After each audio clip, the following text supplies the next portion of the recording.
Bueno, en esta serie de videos vamos a hablar de un tema que es clave en ecología química, que son las interacciones químicas de plantas. La ecología química históricamente se ha desarrollado básicamente alrededor de la química de insectos y de la química de plantas. Inicialmente la química de insectos, en particular feromonas, que es un tema que vamos a ver más adelante en el curso, fue quizás más relevante. Sin embargo, la química de plantas, la química de productos naturales de plantas, en realidad ya era, mucho antes de que se conociera el concepto de ecología química, ya era un tema muy importante en la química de productos naturales, una rama de la química orgánica en la cual la identificación de productos de plantas era algo ya muy desarrollado. Sin embargo, mucho más tarde vino el concepto de la importancia de estos metabolitos secundarios en las plantas que los producen, es decir, el rol ecológico que estos compuestos cumplen en las plantas, y que explican la inversión de nutrientes y energía que las plantas ponen en la biosíntesis de estos compuestos. De hecho, como comentamos en las primeras clases del curso, estos compuestos tradicionalmente se consideraban productos de desechos hasta que claramente quedó establecido su rol, en particular como productos de defensa contra herbívoros. Y bueno, la forma en la que organizamos este tema de interacciones químicas de plantas, para empezar, es en dos partes, parte 1 y parte 2. Parte 1 la doy yo y la parte 2 la da Carmen Rossini. Y en la parte 1 vamos a tener un total de 3 videos. Primero vamos a hablar de química defensiva en plantas, o sea, de alguna manera estructuramos el tema en cuanto a las tres principales funciones de los metabolitos secundarios de plantas: defensa, competencia y reproducción. ¿Qué queremos decir? Bueno, defensa contra herbívoros. Vamos a tocar diferentes temas que tienen que ver con el rol de los metabolitos secundarios de plantas en defensa contra herbívoros, o sea, enfocado desde distintos abordajes, digamos. Y luego, en el último video, vamos a hablar del rol de metabolitos secundarios en competencia, en particular interacciones entre plantas, las conocidas como alelopatías, y en reproducción, o sea, todo lo que tiene que ver con la química de la polinización. Esto es entonces cómo vamos a estructurar esta primera parte de la unidad de interacciones químicas de plantas. Y vamos entonces a esta primera parte. Hay bibliografía asociada a la parte de defensas químicas en plantas. Vamos a conversar un poco sobre algunas definiciones de tipos de defensas químicas, digamos algunas clasificaciones de defensas químicas, no tanto desde el punto de vista químico, pero sí desde el punto de vista más biológico de los tipos de defensas. Eso va a quedar un poco claro cuando lo conversemos. Luego sí vamos a hablar de tipos de defensas químicas desde el punto de vista químico, para después en el segundo video de esta serie de videos hablar de aspectos que tienen que ver con la inversión la inversión que la planta realiza en sus defensas y adaptaciones metabólicas y otro tipo de adaptaciones de los herbívoros para contrarrestar estas defensas. Y bien, para empezar, uno puede enfocar este tema desde el punto de vista de, bueno, cuál es la importancia de las sustancias defensivas en plantas, qué tanta diferencia hacen para las plantas. O, visto del otro lado, cuál es la presión selectiva de los herbívoros sobre las plantas, presión que puede llevar o dirigir de alguna manera la selección natural, el proceso de selección natural, hacia la biosíntesis de metabolitos defensivos o hacia la evolución de características defensivas en general. Acá les recordamos un poco, cuando hablamos de presión selectiva, estamos hablando de procesos en una escala de tiempo evolutiva, hablamos de tiempo en generaciones, no hablamos de una presión que se puede ejercer sobre una planta en un tiempo denominado ecológico, que es lo que ocurre durante la vida, digamos, de un individuo. No quiere decir con esto que la planta no pueda responder a presiones de los herbívoros en un periodo corto de tiempo. De hecho, vamos a ver que sí responden a través de, por ejemplo, de defensas inducidas o a través de lo que se puede considerar plasticidad fenotípica, que quiere decir que dadas las distintas condiciones, por ejemplo, en el acceso de nutrientes, la planta puede invertir más o menos en defensas. Es decir, sí hay una posibilidad de respuesta de la planta a nivel de individuo, pero cuando hablamos de presión selectiva estamos hablando de la evolución de características defensivas, entre ellas los metabolitos secundarios. Entonces, bueno, ¿cuál es la presión selectiva de los herbívoros? Bueno, vamos a ver primero algunos aspectos vinculados. Para empezar, la enorme diversidad y abundancia de herbívoros, aproximadamente 3/4 de las especies animales, 75% de las especies animales son insectos, y de estas, más o menos el 50% son herbívoros, es decir, son especies de insectos que se alimentan de plantas. O sea que, digamos que desde el punto de vista de candidatos posibles a comerse plantas, son muchos. Por otro lado, los insectos tienen una enorme capacidad de depredación, en parte porque cuando las condiciones son adecuadas, tienen una gran capacidad de reproducción. O sea, generan progenies grandes y de alguna manera puede estimarse que aproximadamente 1/3 de la biomasa producida por plantas es consumida por herbívoros. Acá capaz que es bueno no confundir cuando hablamos de biomasa de plantas, etc. No estamos hablando de contextos agrícolas o productivos, sino en general, como una aproximación en general de que las plantas en conjunto pierden aproximadamente 1/3 de la biomasa que producen por consumo de los herbívoros. Sin embargo, una cosa que vemos es que las plantas no les va mal, ya que cuando uno sale de un entorno de ciudad, digamos, y se enfrenta a ambientes medianamente naturales, claramente el color predominante es el verde, o sea que las plantas son dominantes en ecosistemas naturales, por lo tanto pueden lidiar con esa pérdida de biomasa.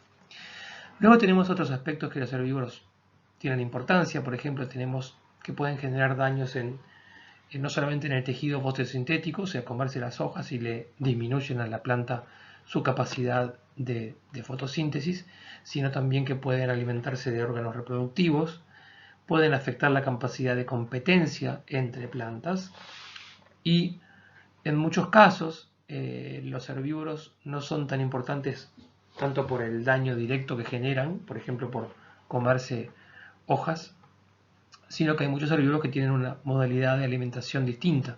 Por ejemplo, el ejemplo clásico, porque son importantes plagas agrícolas, son los pulgones. Los pulgones tienen un modo de alimentación que se llama picosuctor, en donde tienen aparato bucal que penetra la hoja y come directamente del floema. Entonces el daño que genera en realidad tiene más que ver con la entrada de patógenos que con la pérdida de capacidad fotosintética de la planta. Y luego lo que han tenido, evidentemente, como grupos contrapuestos, plantas e insectos herbívoros, es una historia común muy larga de aproximadamente 350 millones de años, con lo cual esto ha dado posibilidad y tiempo suficiente para la aparición de estrategias defensivas y contraestrategias de los insectos herbívoros que vamos a ir viendo en los próximos videos. Decíamos entonces que la presión selectiva de los herbívoros es potencialmente muy alta. Nosotros, si nos encontramos con esto en un entorno natural, digamos, por causas naturales, nos llama la atención, ¿verdad? O sea, un insecto puede llegar a generar un daño, un insecto no, pero una explosión de una población de insectos pueden llegar a generar un daño muy importante. Pero sin embargo, lo que más comúnmente uno ve en la naturaleza es esto, que las plantas entonces logran ser exitosas a pesar de que haya una cantidad importante de organismos que se alimentan de ellas. Y la razón de esto es que las plantas son muy buenas en defenderse, y eso es lo que vamos a estar viendo entonces en los próximos minutos. Entonces, ¿qué tipo de generalidades podemos decir de las defensas de plantas contra herbívoros? Bueno, para empezar, no todas son defensas químicas, aunque este curso se enfoca en las defensas químicas, sino que hay otro tipo de alguna manera, de defensas que, por ejemplo, pueden tener que ver con lo que se conoce como tolerancia, que es la capacidad de las plantas de soportar herbivoría sin disminución de fitness. Acá como recordatorio, cuando hablamos de fitness es ese concepto general, concepto básico de biología evolutiva de la contribución de un organismo, la contribución genética de un organismo a la próxima generación, o sea, la capacidad reproductiva de un organismo. Entonces, en el caso de plantas, por ejemplo, podríamos considerar la producción de semillas como una medida del fitness de esa planta, y se ha medido en muchos casos donde hay una cierta capacidad de pérdida de biomasa ante herbivoría, en donde no hay un efecto en el fitness de la planta. Eso lo podemos entonces considerar como tolerancia.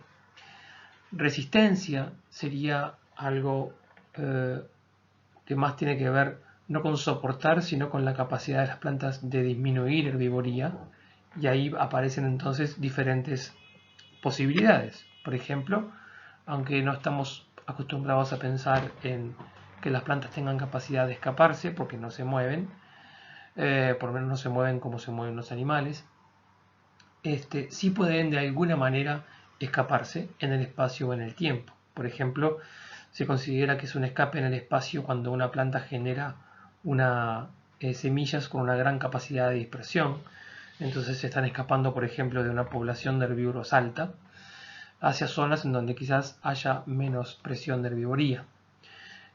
Plantas que se dice que tienen baja apariencia porque, por ejemplo, tienen periodo de desarrollo corto, esas plantas que en pocos meses nacen, crecen, se reproducen, mueren, de alguna manera tienen baja probabilidad de ser encontradas por herbívoros, a diferencia de un árbol, por ejemplo, que va a estar muchos años en el mismo lugar y que entonces la capacidad de ser encontrado por herbívoros es más alta.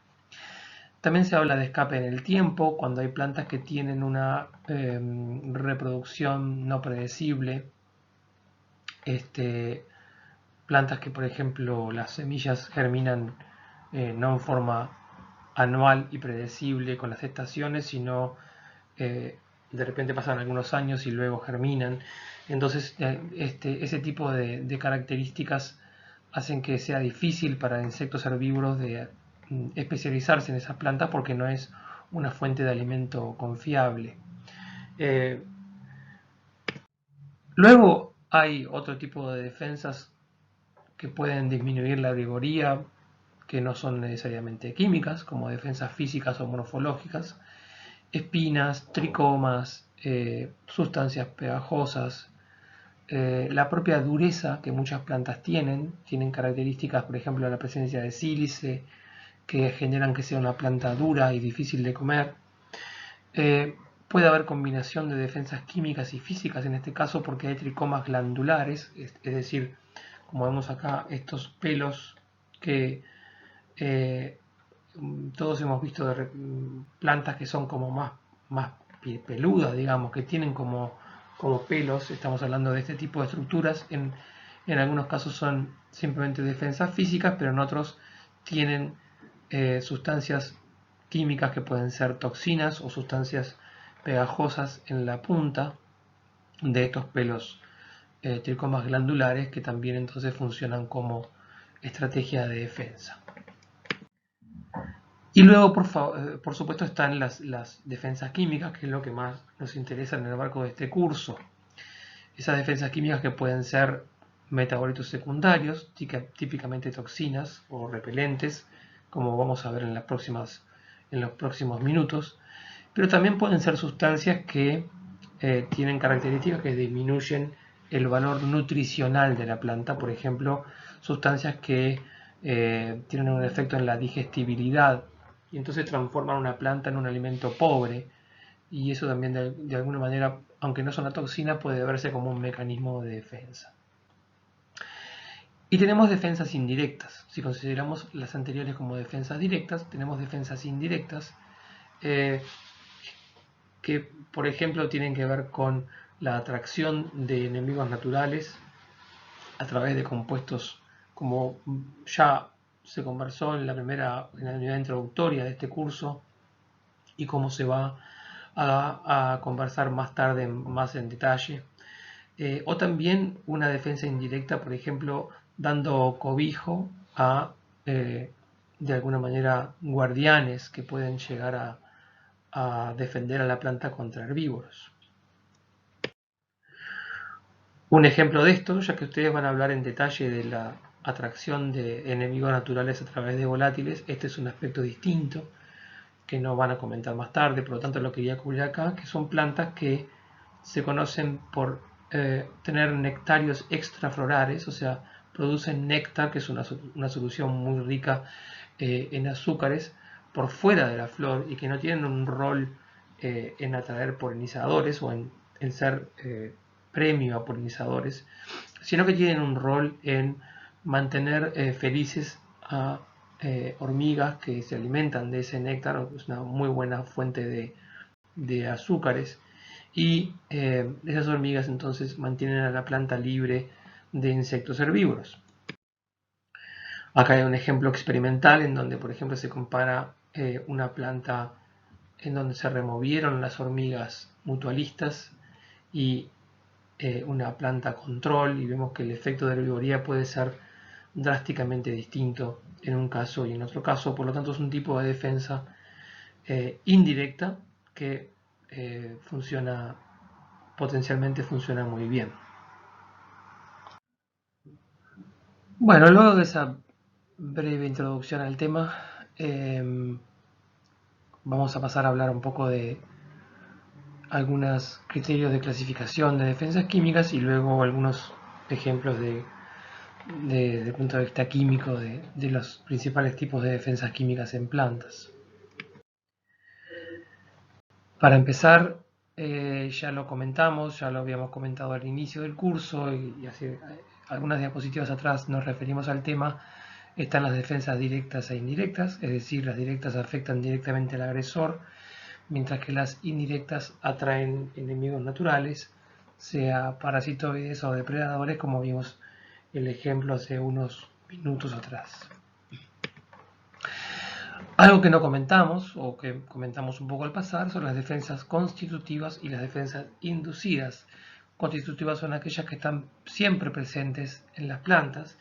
Químicamente son defensas que son más difíciles de movilizar, por ejemplo polímeros, por ejemplo látex, resinas, se vinculan seguramente a plantas con ataques más frecuentes, mientras que las defensas inducidas están como prontas para ser sintetizadas, pero en ausencia de herbivoría la planta puede invertir sus nutrientes y energía en otras funciones, por ejemplo el crecimiento. Entonces son inducidas por daño, se llaman justamente defensas inducidas por daño, y químicamente se vinculan más obviamente a metabolitos movilizables desde los lugares de biosíntesis, por ejemplo las raíces en muchos casos, a los lugares en donde la planta los necesita, que por ejemplo en las partes aéreas. Otro concepto de tipos de defensa son las defensas cuantitativas o cualitativas. Las defensas cuantitativas son aquellas que dependen más que nada de la cantidad para su efectividad, digamos. Por ejemplo, actúan por dificultar la digestibilidad del alimento, de la planta como alimento, darle dureza a la planta. Entonces dependen más de la cantidad que de lo que son químicamente. Y en cuanto a las cualitativas son eficientes en bajas cantidades y se asocia generalmente a toxinas, deterrentes o repelentes. Además de esos criterios de clasificación que veíamos recién, hay otros aspectos que también pueden considerarse cuando hablamos de defensa química de plantas. Para empezar, cómo actúan, modo de acción. Y por modo de acción no me refiero acá necesariamente a ver, cuando hablamos de modo de acción de una toxina, nos referimos en general a dónde actúan en el metabolismo de la diana metabólica del insecto herbívoro. Eso es una forma de verlo. También el modo de acción en forma un poco más general. Por ejemplo, pueden tratarse de toxinas, pueden ser repelentes o deterrentes, y aquí la diferencia que se suele hacer es que el repelente actúa a distancia, mientras que el deterrente actúa cuando el insecto o el herbívoro prueba la planta y no le gusta, por lo tanto va a buscar otra fuente de alimento. En realidad es interesante considerar que la deterrencia más bien puede considerarse como una adaptación del herbívoro y no tanto de la planta. Es decir, la deterrencia implica que el herbívoro tiene receptores que van a dar una señal de que esa planta no es comestible. En general, los que actúan son los receptores gustativos que, que reaccionan o asociados con el sabor amargo, que es el sabor que en general despiertan las toxinas en nosotros, por ejemplo, como animales. O sea que puede considerarse la deterrencia como una respuesta más bien adaptativa del herbívoro para no intoxicarse. También pueden actuar como una barrera física, como ya hablamos.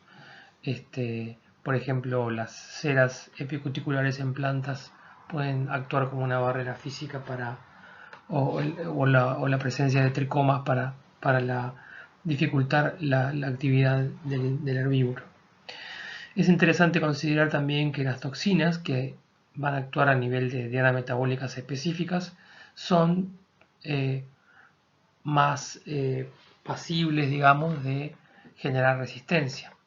Y eso es lo que vamos a ver no solamente a nivel natural, como vamos a ver muchos ejemplos, sino que es lo mismo que ocurre a nivel del uso de insecticidas, que son toxinas con un modo de acción específico y por lo tanto candidatos para generar resistencia en poblaciones de insectos herbívoros.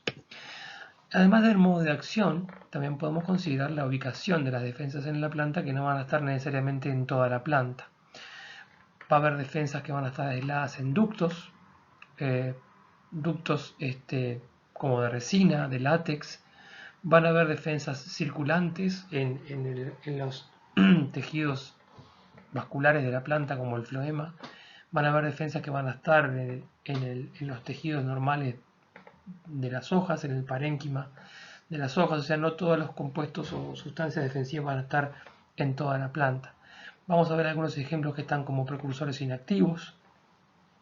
Hay defensas que están en la superficie, por ejemplo, defensas lipofílicas que están disueltas en la cera epicuticular de las hojas. Y vamos a ver entonces también respecto de la ubicación, que esa ubicación no tiene por qué ser fija, sino que hay una cierta plasticidad, tanto en la biosíntesis de las defensas como en dónde se van a ubicar en la planta. Respecto a la ubicación, está bueno tomar en cuenta que antes, en la química de productos naturales tradicional, donde se trabajaba con cientos de gramos o kilogramos de planta y con cantidades grandes, para poder aislar productos, hacer resonancias, etc., muchas veces es información que se perdía. Se perdía porque, bueno, se hacían extractos de muchas hojas y no había un análisis ni en el espacio ni en el tiempo. Técnicas modernas han permitido cambiar esto. Por ejemplo, hay un tipo de espectrometría de masa que se llama espectrometría de masa de imagen, en donde puede verse, por ejemplo, en una hoja. Acá estamos tomando en cuenta 3 flavonoides con diferente peso molecular. En este caso rutina, hiperforina, hepericina, tres flavonoides muy característicos. Vemos uno en verde, uno en azul y uno en rojo en la composición final de una imagen de la hoja donde nos muestra cómo están distribuidos estos tres flavonoides. Esto se hace entonces haciendo espectros de masa en una enorme cantidad de píxeles de una superficie y luego integrando esta información en forma digital para poder hacer una especie de imagen de la distribución de metabolitos secundarios en la planta. Esto es información que desde el punto de vista de la ecología química, o sea, del rol de las defensas, es información muy, muy relevante.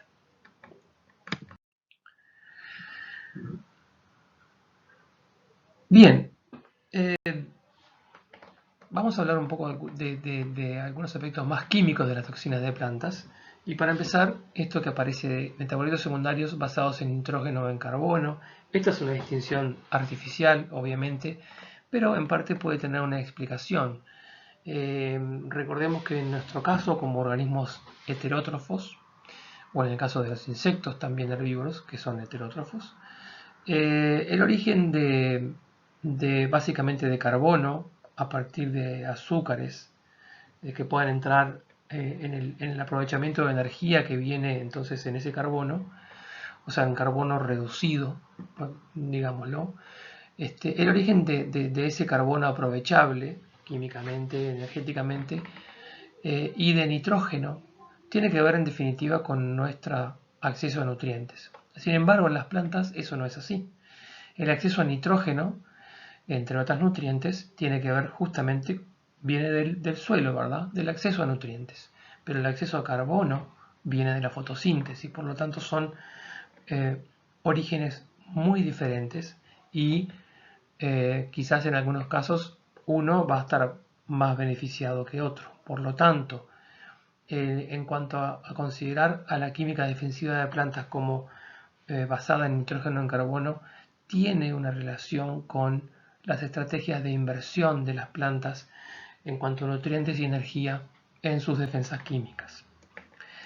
Algunas características generales de las defensas químicas en plantas, bueno, es que son pocas rutas biosintéticas comunes a muchas plantas.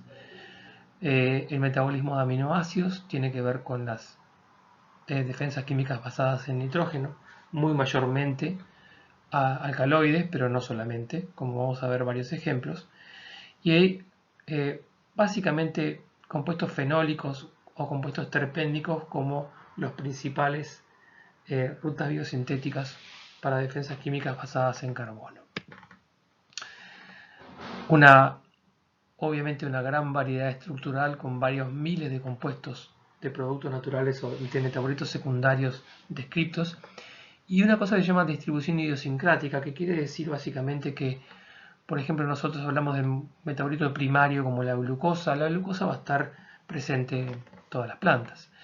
Cuando hablamos de un cierto tipo de alcaloides, un cierto conjunto de metabolitos secundarios, esa distribución en muchos casos va a estar restringida a una familia o a varias familias, incluso a un género.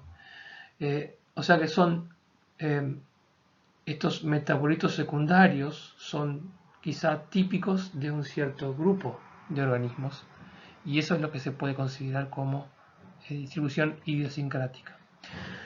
No quiere decir con esto de que sean criterios taxonómicos para hacer clasificación. En algún momento se usaron esos criterios taxonómicos, quizás antes de la disponibilidad de herramientas moleculares para hacer sistemática, taxonomía y sistemática. Antes se hacía algo de quimiotaxonomía, pero en realidad hay que tomar en cuenta que hay que es muy común que haya el mismo grupo de metabolitos secundarios defensivos en familias o en grupos taxonómicos de plantas muy poco nada relacionados, muy lejanos filogenéticamente entre sí. A eso se llama evolución convergente y de alguna manera entonces Si bien la distribución de metabolitos secundarios es idiosincrática, no necesariamente es un buen criterio de clasificación taxonómica. Y tenemos otro aspecto que es la redundancia. Las plantas pueden tener mezclas de compuestos muy similares, claramente relacionados biosintéticamente, pero con pequeñas variaciones.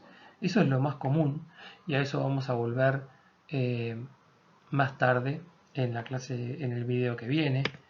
Y como mencionábamos recién, entonces, ese alto grado de convergencia, en donde encontramos química similar en grupos de plantas no relacionados.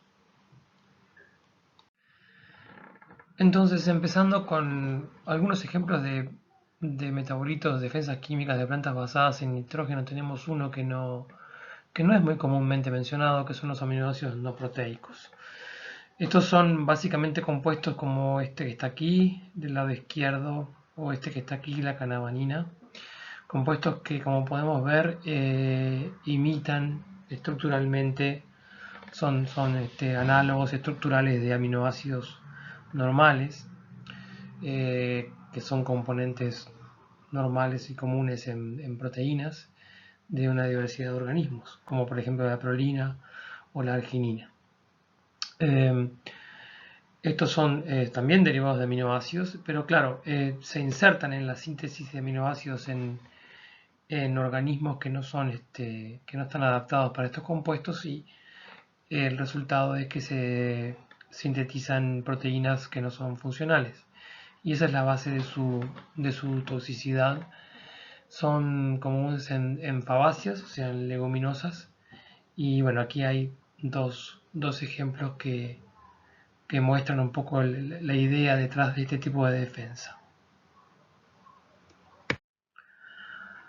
Pero sin embargo, el grupo más importante en cuanto a defensas basadas en nitrógeno, en compuestos conteniendo nitrógeno, son sin duda los alcaloides. Los alcaloides son un grupo diverso, estructuralmente hablando, no tienen un origen biosintético común, aunque mayormente derivan de aminoácidos, pero de distintos aminoácidos, lo cual genera distintos grupos de alcaloides a su vez.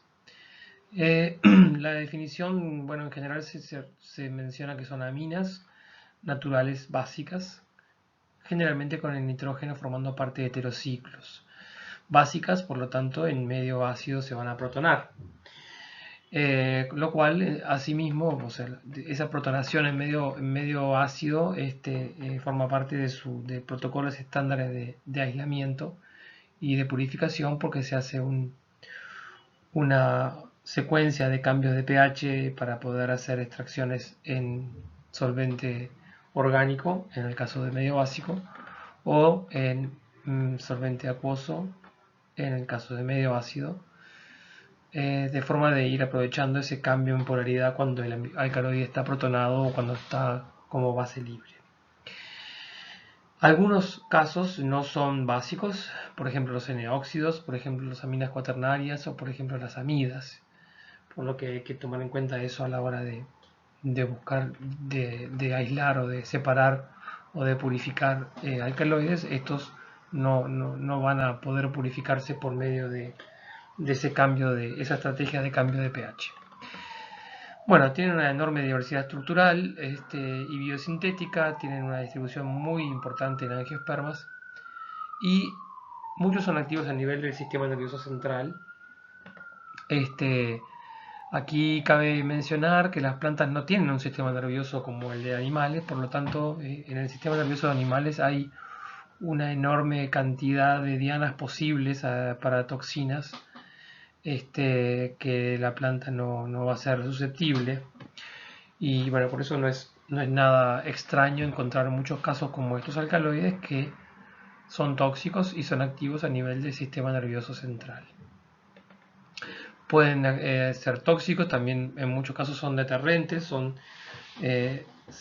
los alcaloides en general se reconocen como un sabor amargo, incluso en nuestro caso. Al ser compuestos tipo toxinas con dianas específicas, comúnmente generan resistencia y en muchos casos Esta resistencia deriva en que el herbívoro, vamos a ver algunos ejemplos después, es capaz de secuestrar estos compuestos, y por secuestrar quiere decir llevarlos al medio interno, no solamente comerlos y tolerarlos, sino llevarlos al medio interno y utilizarlos en su propia defensa. Acá hay algunos ejemplos, simplemente a modo de ejemplo, para que veamos un poco primero la diversidad estructural enorme que hay en estos compuestos. Aquí hay solo 3 tipos de alcaloides, pero hay muchos tipos distintos. Vemos en todos los casos el nitrógeno formando parte de heterociclos, algo que es bastante común. Y vemos que bueno, pueden ser compuestos bastante pequeños, probablemente con cierta volatilidad, compuestos grandes, como con un núcleo esteroidal, formando parte de un glicósido, compuestos con bastante complejidad estructural. Bueno, hay una diversidad estructural bastante importante. Podemos ver también que en algunos casos pueden ser polares, como este alcaloide que es un análogo estructural de azúcares. Acá hay otro ejemplo en donde los alcaloides pueden estar presentes como N-óxido, como puede verse aquí. De hecho, estos son algo típico de alcaloides pirrorecidínicos, que es este grupo, muy comunes en plantas. Vamos a ver ahora un ejemplo específico en una fabácea. Tienen este núcleo principal, digamos, y una especie de diéster que suele llamarse corona. Son bastante comunes, son muy tóxicos, tanto para invertebrados como para vertebrados.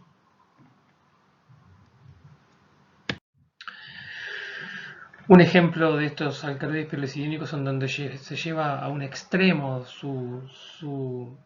cómo un insecto puede no solamente adaptarse, sino aprovechar una defensa química de plantas en su propio beneficio, un insecto especialista. Este es un componente de un género de fabáceas. Este es la monocrotalina, un alcaloide pirrorecidínico. Crotalaria es un género de fabáceas, y este insecto, Tetesia ornatrix, es la larva de una polilla muy bonita. Ahora vamos a ver una foto del adulto, que es muy especialista en este género de fabáceas. Secuestra el alcaloide pirrorecidínico como larva cuando come, lo incluye, lo arrastra, digamos, en la hemolinfa, en el estado de pupa, hasta el adulto. El adulto queda defendido químicamente contra depredadores. De hecho, no es sorprendente que tenga estos colores tan vivos, y eso es algo que ya lo comentaron y lo van a volver a comentar en la unidad de defensas en animales, y es que los colores vivos muy distinguibles suelen estar asociados con una coloración de advertencia o aposematismo, para advertir a depredadores sobre la presencia de toxinas, o para facilitar el aprendizaje de un depredador cuando come uno de estos individuos. La defensa se arrastra incluso a los huevos, el macho lo transfiere a la hembra durante la cópula, el adulto lo muestra, entre comillas, lo advierte ante peligro. Este es un fenómeno llamado sangrado reflejo, cuando ustedes agarran un insecto y ven como una gotita de hemolinfa, amarilla en general. En este caso está mezclada con aire para formar como una espuma. Ese sangrado reflejo es una forma de advertir a depredadores de la presencia de toxinas, y es una capacidad que tienen sin que se genere daño, digamos. Son orificios en la cutícula que están de alguna manera previstos para esa función. Pero más allá de adaptarse a los alcaloides pirrorecidínicos y utilizarlos en su propia defensa, este ejemplo es extremo porque también forma parte de la ecología reproductiva de este insecto.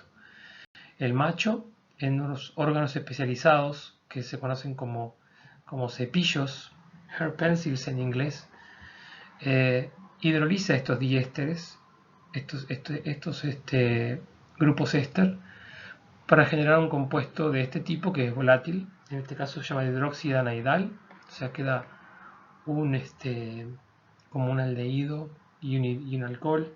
Este es un compuesto pequeño, volátil, que el macho utiliza durante el cortejo, lo expone durante el cortejo, y si ese compuesto no está presente, la hembra lo va a rechazar. La razón de esto es que el macho le está advirtiendo a la hembra cuánto de este alcaloide tiene para darle como un regalo nupcial, ya que ella lo va a utilizar no solamente en la defensa de sus huevos, sino en su propia defensa. Vemos entonces cómo una hormona de planta se transforma en una hormona de insecto y esta se transforma también en una feromona del propio insecto.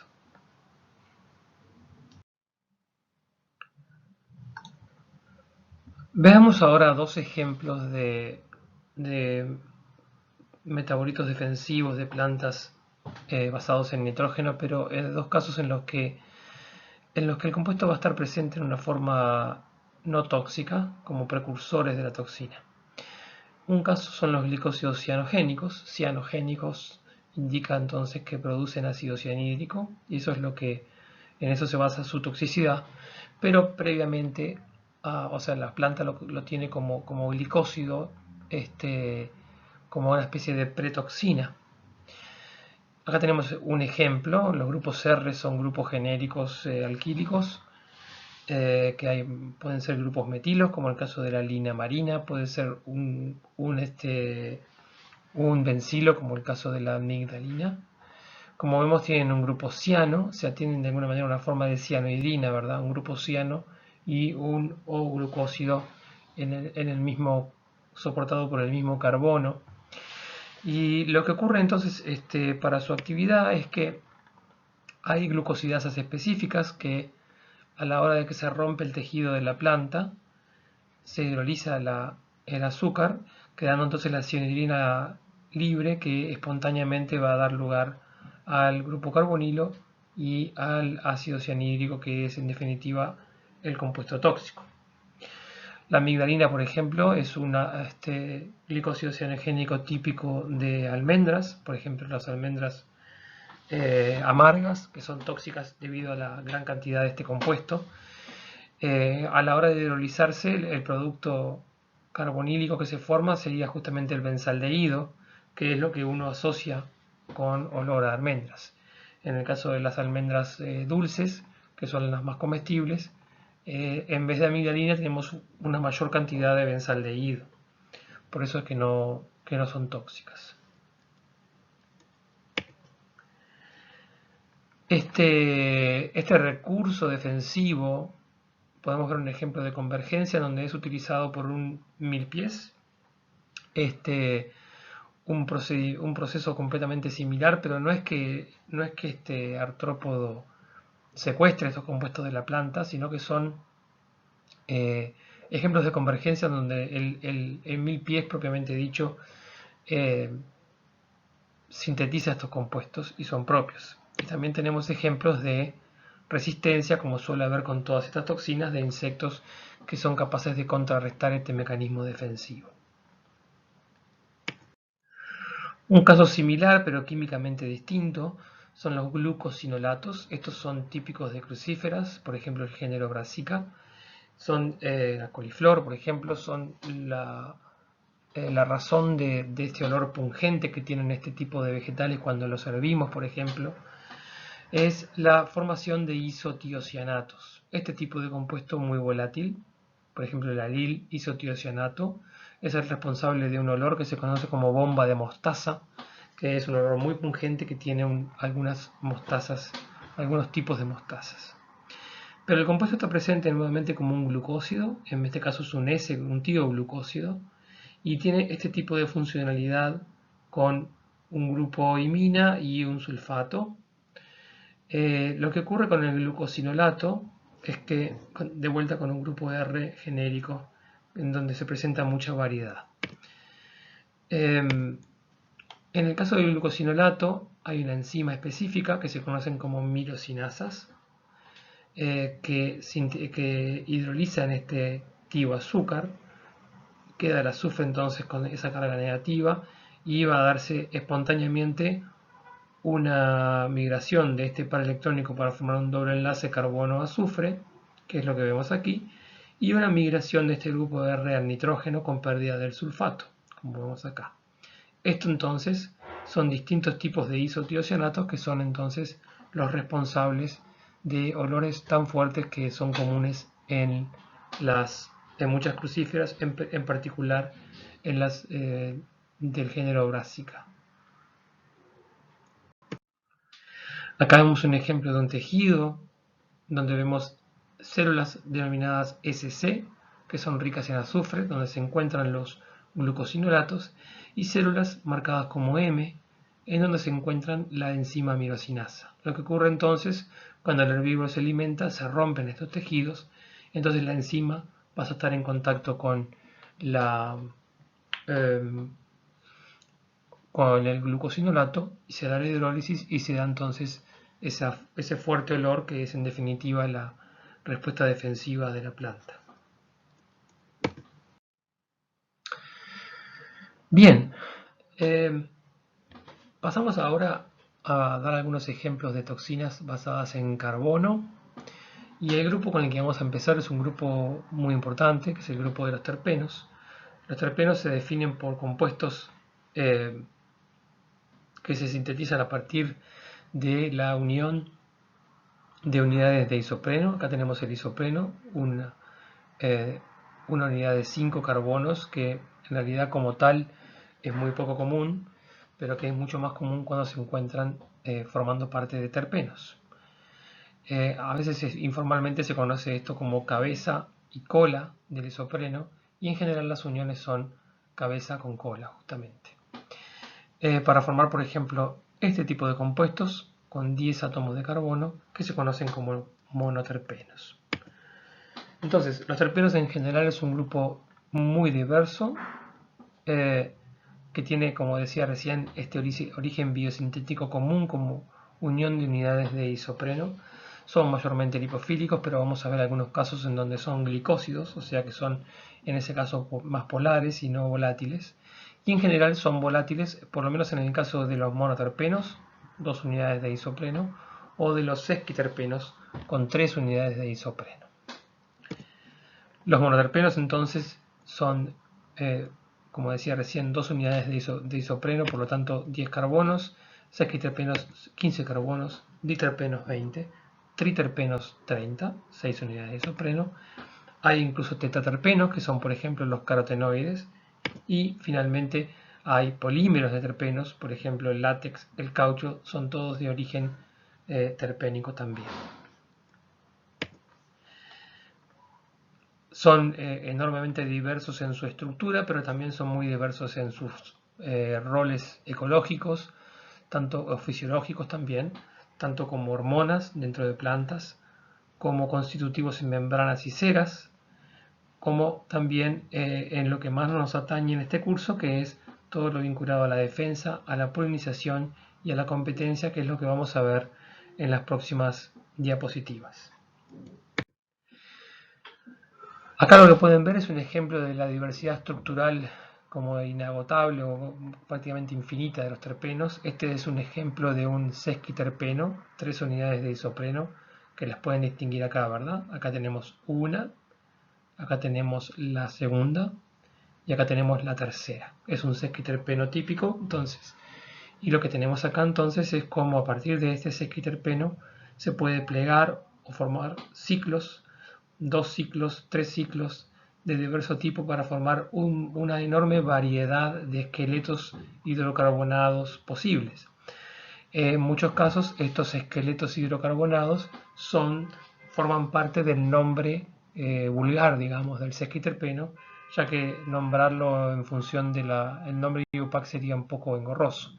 Entonces en muchos casos aparecen estos nombres como parte del nombre de distintos sesquiterpenos. En el caso de los monoterpenos, de vuelta son compuestos relativamente pequeños, volátiles, forman parte de olores típicos de muchas plantas, tanto coníferas como menta, como cítricos, forman parte fundamental de los aceites esenciales de plantas y de olores florales también. Pueden ser tóxicos, vamos a ver ahora un ejemplo, por ejemplo las piretrinas, pueden ser deterrentes, pueden ser inhibidores de oviposición. Fíjese acá, la piretrina es un compuesto, es parte monoterpénico, ¿verdad? Acá tenemos una unidad de isopreno y acá tenemos una segunda unidad de isopreno. Luego hay un éster con un alcohol que no es terpénico. Ese es el ácido crisantémico, que es... perdón, el ácido crisantémico es esta parte de aquí, ¿verdad? Que es lo que forma la piretrina. Este es producido por plantas del género crisantemo y son insecticidas naturales muy potentes.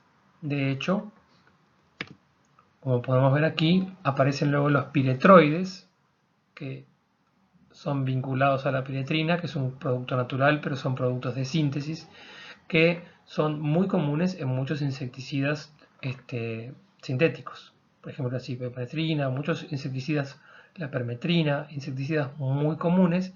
Fíjense como todos tienen este núcleo central que proviene justamente de la piretrina y que tiene que ver mucho con su capacidad insecticida.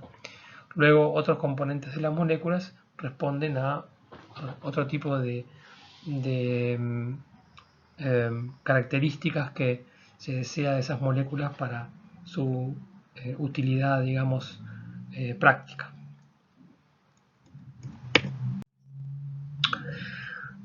Acá vemos un grupo de monoterpenos que son glucósidos. Fíjense acá cómo aparece el azúcar, por lo tanto no son volátiles, son fijos. Se llaman iridoides, tienen este tipo de estructura común con un oxígeno intracíclico, con estos dos anillos de 5 y 6, y son muy tóxicos y deterrentes, tienen sabor amargo, como suele pasar con las toxinas. Hay casos de resistencia, pero quería mencionar acá, en realidad voy a pasar a la diapositiva siguiente. Quería mencionar acá un caso en donde, fíjense que acá ya no tenemos el glucósido, este es la nepetalactona, este compuesto sí es volátil y es justamente el principio activo que hace que la yerba gatera sea tan activa de alguna manera, generando una respuesta tan característica en gatos y otros felinos. Pero el mismo tipo de compuesto también es feromonas sexuales en pulgones, algo que no tiene ningún vínculo con lo anterior. Esto es un ejemplo de cómo la misma química secundaria de alguna manera se repite en distintos grupos de organismos con funciones distintas pero con características químicas de alguna manera similares. Saliendo ahora de los monoterpenos y pasando a los sesquiterpenos, 3 unidades de isopreno, o sea C15, también suelen ser volátiles. De vuelta tienen una enorme variedad estructural.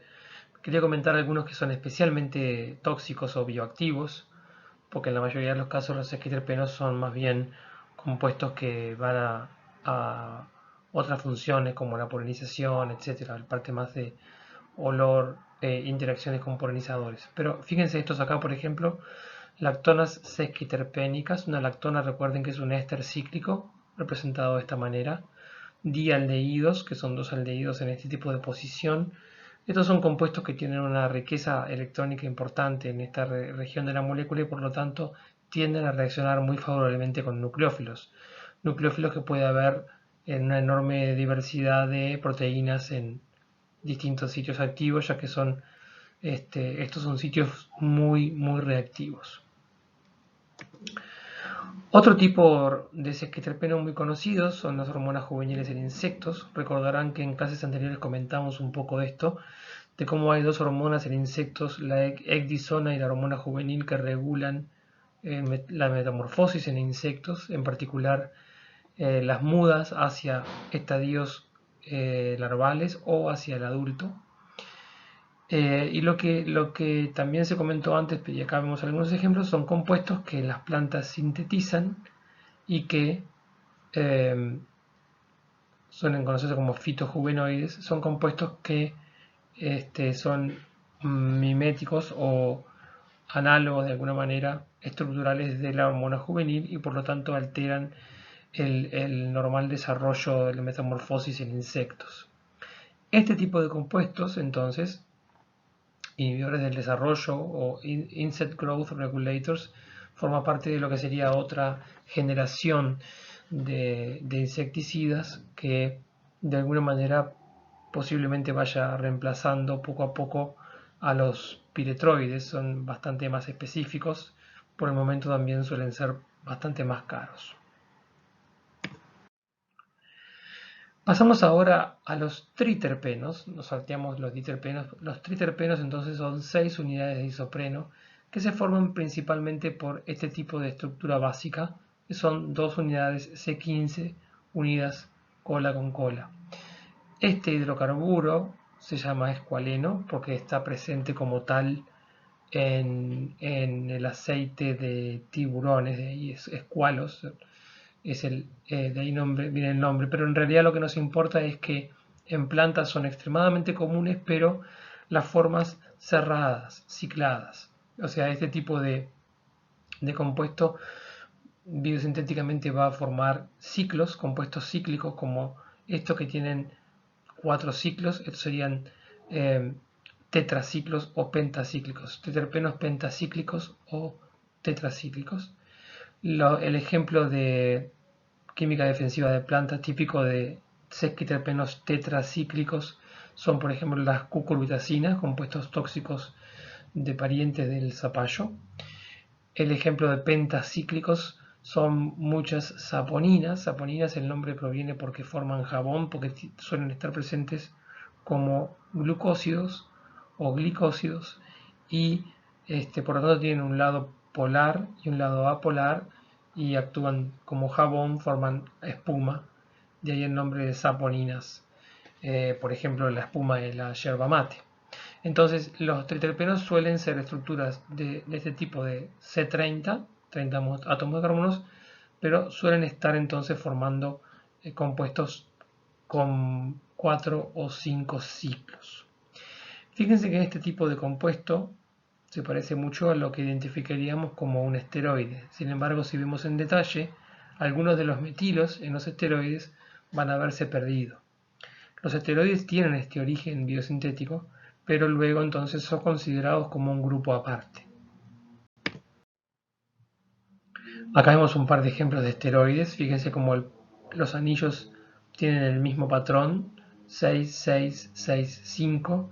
En general se habla de anillos A, B, C, D, pero el patrón de metilos es diferente.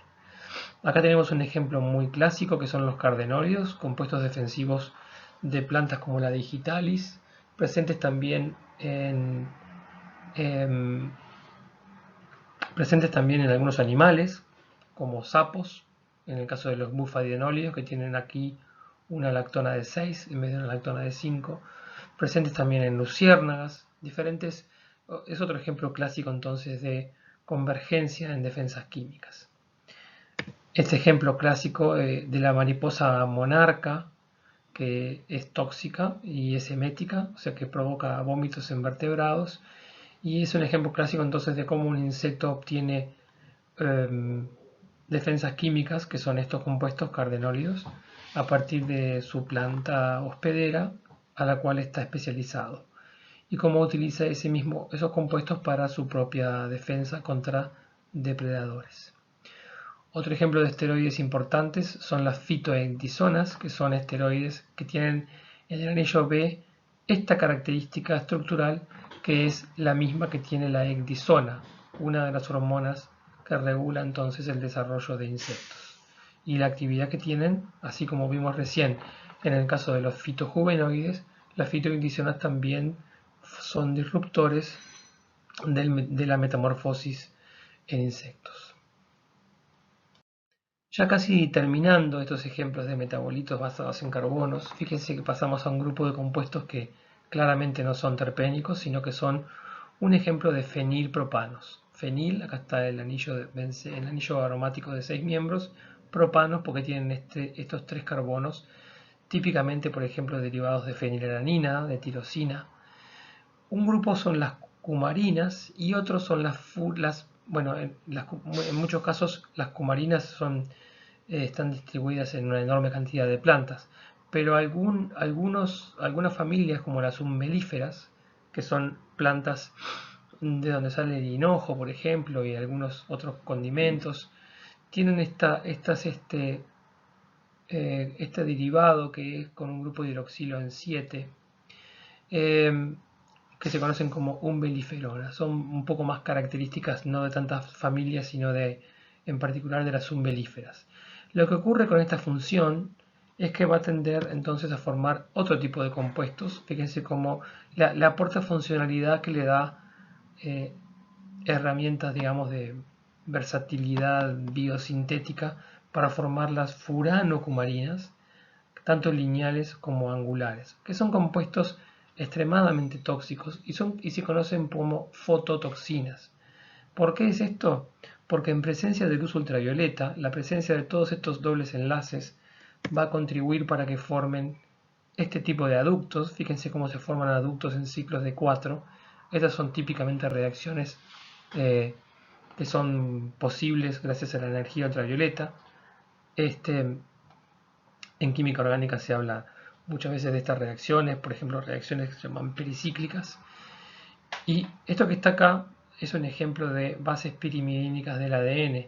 Y justamente la forma de estas moléculas hace que se puedan introducir entre la doble hebra del ADN si llegan al núcleo de una célula, y entonces pueden ser disruptores de la réplica del ADN porque, digamos, actúan como un puente entre la doble hebra, y esa doble hebra ya no se puede separar durante la replicación del ADN, y esa es un poco la base de su actividad, de su toxicidad.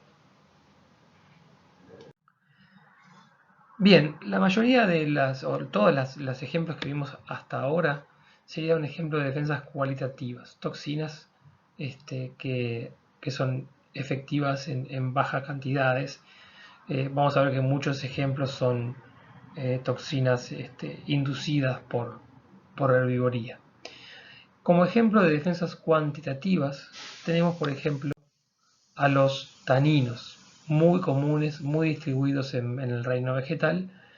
Son polímeros de flavonoides. Fíjense que acá tenemos una N. Esto es un flavonoide unido carbono-carbono con otra molécula de flavonoide, y así pueden ser cientos o miles.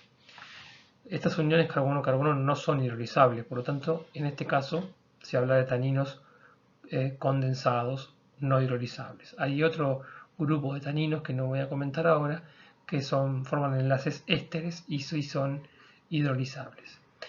El tema es que, bueno, son polímeros fenólicos, dan dureza, se complejean con proteínas y por lo tanto su actividad como protectora de plantas, defensiva, es que disminuyen la digestibilidad de la planta para el herbívoro.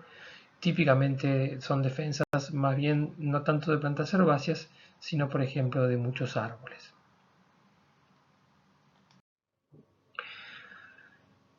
Y bien, con esto entonces terminamos los ejemplos de química de toxinas de plantas que queríamos comentar. En el próximo video vamos a ver inversión en defensa y estrategias o adaptaciones contra defensa de herbívoros, para en el último video de esta serie de 3 videos hablar sobre alopatías y química de la polinización. Espero que les haya servido, y estoy a la orden por consultas que pueden hacer a través del foro. Con mucho gusto las voy a atender.